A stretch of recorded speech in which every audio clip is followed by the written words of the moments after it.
خب اکنون توجه میکنیم و مرحله نیم نهایی وزن 60 کیلوگرم.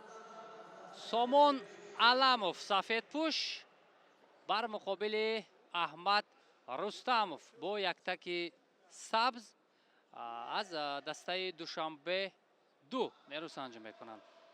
مبارزه برای راه یافتن به مرحله نهایی در وزن 60 کیلوگرم.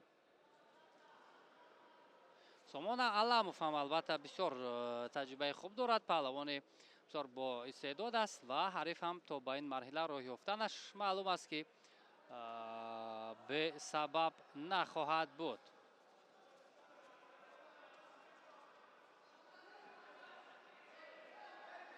فشار هنوز از دقیقه های اول خیلی زیاد است. خب آگاهی اول با احمد رستموف نماینده دسته دوشنبه دو.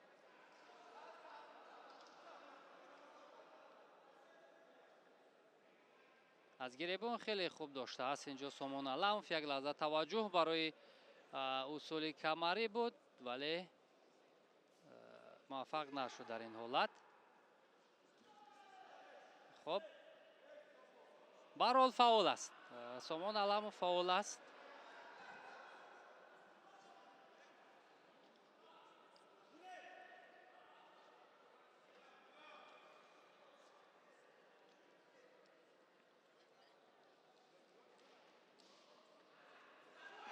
و چگونه زیبا می درخشد در این حالت سامان علاموف پهلوان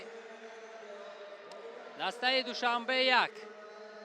چگونه حریف را غافلگیر کرد در همین حالت و امتیاز حلال را به دست آورد و اکنون می تواند که در مرحله نهایی وزن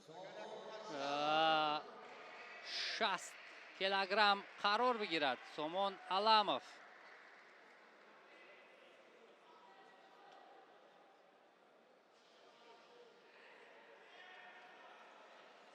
توجه میکنیم به این لحظه که چگونه همین حالت را ثمرانک استفاده برد. اصلا این ضد حمله بود، با فشار دست حریف میخواست جای اصول کند و